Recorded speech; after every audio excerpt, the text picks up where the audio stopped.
Sa ating kulturang Pilipino, mahalaga ang pag-inom ng tubig sa umaga, lalo na sa mga nakatatanda. Marami sa ating mga lolo't lola ang nagsisimula ng araw sa isang baso ng malamig o maligamgam na tubig, kasabay ng kanilang dasal o simpleng stretching sa harap ng bahay. Ngunit ayon sa iba't ibang pag-aaral sa kalusugan, may ilang maling paraan ng pag-inom ng tubig na nagdudulot ng panganib sa katawan ng seniors. Hindi sapat na basta-basta lang uminom, may tamang oras, dami, at paraan upang masulit ang benepisyo nito at maiwasan ang komplikasyon tulad ng biglang pagtaas ng presyon, hirap sa bato, at maging pananakit ng kasukasuan. Sa videong ito, tatalakayin natin ang 8 mapanganib na pagkakamali ng seniors sa pag-inom ng tubig sa umaga at paano ito maiiwasan gamit ang kaalaman mula sa siyensya at karanasan mula sa kulturang Pilipino. Bago tayo magsimula, sabihin mo sa komento kung ilang taon ka na at saan ka nanonood. Ngayon, magsimula na tayo. Unang pagkakamali. Pag-inom ng sobra-sobrang tubig kaagad pagkagising. Maraming Pilipino ang naniniwala na mas maraming tubig, mas mabuti. Ngunit sa mga seniors, ang biglaang pag-inom ng napakaraming tubig pagkagising ay maaaring makasama. Ayon sa National Kidney Foundation, ang sobra-sobrang tubig sa isang inuman ay maaaring magdulot ng tinatawag na water intoxication o pagnipis ng sodium sa dugo, hyponatremia. Para sa matatanda, mas delikado ito dahil mas mabagal na ang paggana ng kanilang bato. Halimbawa, kung si Tatay Nestor, 70 anyos mula sa Pampanga, ay inom agad ng 3 malalaking baso ng malamig na tubig pagkagising, maaari siyang makaramdam ng pagkahilo at panghihina dahil bumababa ang balanse ng electrolytes sa katawan. Sa kultura nating Pilipino, madalas din gawin ito, lalo na sa mga umuuwi mula sa probinsya kung saan may nakahandang malamig na tubig mula sa tapayan. Upang maiwasan ito, dapat ay magsimula lamang sa kalahating baso hanggang 1 baso ng tubig at unti-unting dagdagan sa loob ng unang oras ng paggising. Pangalawang pagkakamali. Pag-inom ng napakalamig na tubig sa umaga.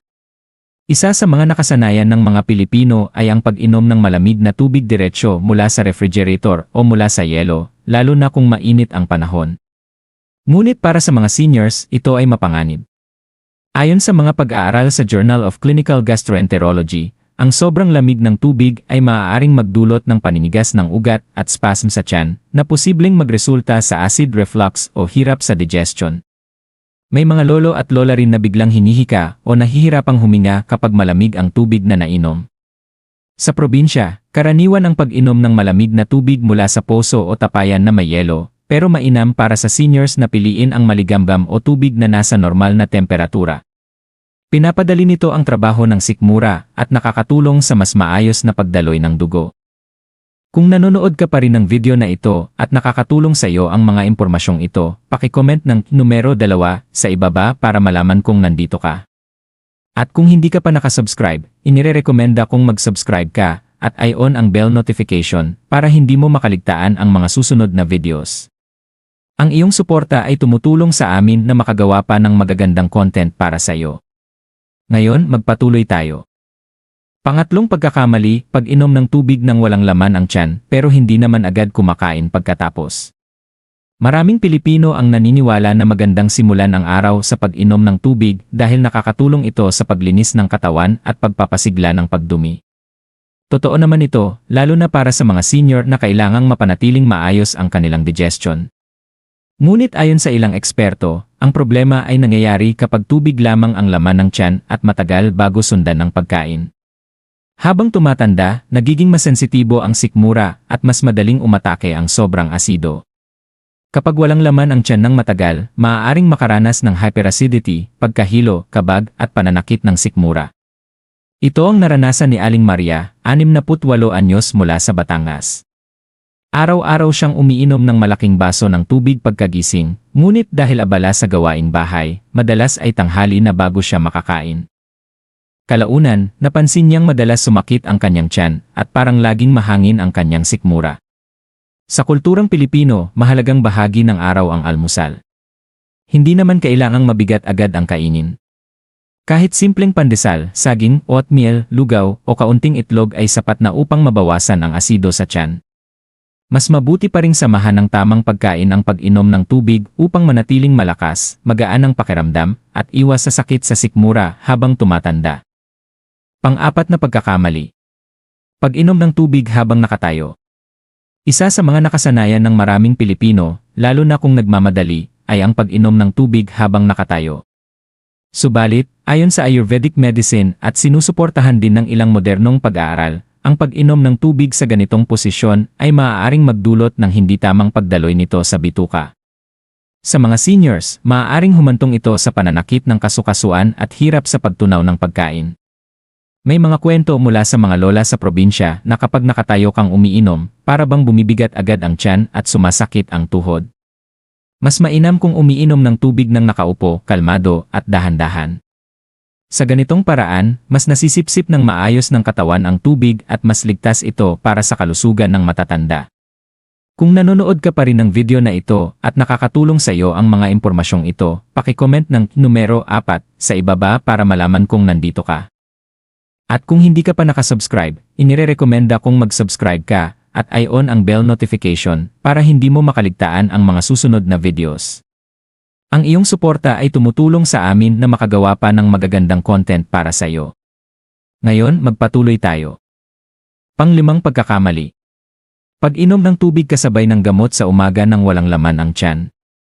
Isang malaking pagkakamali na nagagawa ng maraming seniors ay ang sabay na pag-inom ng tubig at maintenance medicine pagkagising ng hindi pa kumakain. Sa kultura nating Pilipino, nakasanayan na ng mga matatanda na agad uminom ng kanilang gamot sa umaga upang hindi makalimutan, ngunit madalas ay ginagawa nila ito nang walang kahit anong pagkain sa tiyan. Ayon sa mga eksperto mula sa Mayo Clinic, may ilang klase ng gamot, tulad ng aspirin, pain relievers, at antibiotics, na nakakapinsala sa lining ng tiyan kung iniinom ng walang laman ang sikmura. Maaari itong magdulot ng ulcer, pananakit ng sikmura, at acid reflux. Halimbawa, si Mang Isko, 74 anyos mula sa Quezon City, ay may maintenance na gamot para sa high blood pressure at lagi niya itong iniinom agad pagkagising. Dahil dito, madalas siyang makaramdam ng hapdi sa tiyan at pagsusuka. Sa mga probinsya, karaniwan din ang ganitong gawain dahil ayaw ng mga seniors na makaligtaan ang kanilang gamot. Upang maiwasan ito, dapat ay may kaunting pagkain muna tulad ng saging, biskwit, o lugaw bago uminom ng gamot na may kasamang tubig. Sa ganitong paraan, mas ligtas at mas epektibo ang pag-inom ng maintenance medicines. Pang-6 na pagkakamali. Pag-inom ng tubig mula sa hindi malinis na pinagmulan. Sa maraming lugar sa Pilipinas, hindi laging malinis ang inuming tubig. Marami pa rin ang umaasa sa tubig poso, gripo, o tapayan, lalo na sa mga probinsya. Ngunit para sa seniors, ang pag-inom ng hindi malinis na tubig ay mapanganib dahil mas mahina na ang kanilang immune system. Ayon sa datos mula sa World Health Organization, WHO, isa sa mga pangunahing sanhi ng pagtatay at dehydration sa matatanda ay ang kontaminadong tubig. Kung si Aling Sally, 71 anyos mula sa Samar, ay inom ng tubig direkta mula sa poso ng hindi pinakuluan, maaaring magdulot ito ng diarrhea o cholera na mas mahirap gamutin sa seniors. Sa kulturang Pilipino, nakasanayan na ang pag-imbak ng tubig sa tapayan o galon, pero kung hindi ito nalilinis ng maayos, nagiging pugad ng bakterya at lamok. Ang pinakamainam ay pakuluan muna ang tubig o gumamit ng water filter. Bukod pa rito, makatutulong kung gagamit ng baso na malinis at hindi pinag-inuman ng iba para iwas sa sakit. Tandaan, ang kalinisan ng tubig ay kaligtasan ng katawan, lalo na sa mga matatanda. Pang-7 pagkakamali. Pag-inom ng tubig habang mainit ang katawan o pagkatapos ng mabigat na ehersisyo.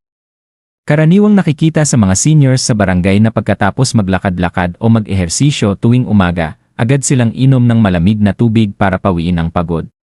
Ngunit ayon sa mga eksperto sa American Heart Association, ang biglaang pag-inom ng malamig na tubig habang mainit ang katawan ay maaaring magdulot ng shock sa sistema, posibleng sumakit ang ulo, manikip ang dibdib, o kaya biglang bumilis ang tibok ng puso. May mga kwento mula sa ating mga lolo at lola na pagkatapos magbunot ng damo o maglaro ng mahjong na pawis, agad silang inom ng malamig na tubig at biglang sasakit ang dibdib. Ang mas ligtas na paraan ay hayaang bumaba muna ang init ng katawan bago uminom ng tubig. Maaari ring magsimula sa maliliit na higop ng maligambam o normal na temperatura ng tubig bago dahan-dahang dagdagan. Sa kultura ng mga Pilipino, nakasanayan ang tubig na galing sa tapayan dahil malamig ito ngunit hindi sobrang lamig kaya't mas ligtas para sa seniors. Ang disiplina sa pag-inom ng tubig pagkatapos ng aktibidad ay nakakatulong upang maiwasan ang pagkahilo, pananakit ng kalamnan, at iba pang komplikasyon. Pangwalong pagkakamali. Pag-inom ng tubig sa mali o hindi tamang oras, isa sa mga simpleng gawain na kadalasang hindi pinapansin ng maraming seniors ay ang tamang oras ng pag-inom ng tubig. Marami ang naniniwalang sapat na ang pag-inom kapag nakakaramdam na ng uhaw, ngunit ayon sa mga eksperto, kapag nauuhaw na ang isang tao, maaaring nagsisimula na ring ma-dehydrate ang katawan. Mayroon ding mga seniors na umiinom ng napakaraming tubig bago matulog sa gabi dahil iniisip nilang mas malinis ang katawan o mas maiiwasan ang dehydration habang natutulog. Ngunit sa katotohanan, maaari itong magdulot ng nocturia o madalas na pag-ihi sa gabi. Dahil dito, napuputol ang mahimbing na tulog, nagiging sanhi ng pagod kinabukasan, pagkahilo, at minsan ay aksidenteng pagkadulas o pagkahulog kapag biglang bumabangon sa dilim. Ayon sa mga pag-aaral mula sa Harvard Medical School, pinakamainam na uminom ng tubig ng paunti-unti sa buong maghapon at bawasan ito 1 hanggang 2 oras bago matulog. Halimbawa, si Lolo Ben na 76 anyos mula sa Cavite ay nakagawian ang pag-inom ng 2 malaking baso ng tubig bago matulog gabi-gabi. Akala niya ay nakabubuti ito sa kanyang katawan, ngunit napansin niyang palagi siyang napupuyat dahil sa madalas na pagpunta sa banyo. Sa kulturang Pilipino, mahalaga ang sapat na pahinga dahil ito ang nagbibigay lakas sa katawan at isip ng mga nakatatanda. Kaya't ang tamang oras ng pag-inom ng tubig ay isang simpleng hakbang tungo sa mas malusog, ligtas, at mas mahabang buhay. Ang tubig ay simpleng biyaya ng Diyos at bahagi ng ating pang-araw-araw na buhay bilang mga Pilipino. Sa bawat umaga, isa itong paalala ng kalinisan, kasariwaan, at bagong simula.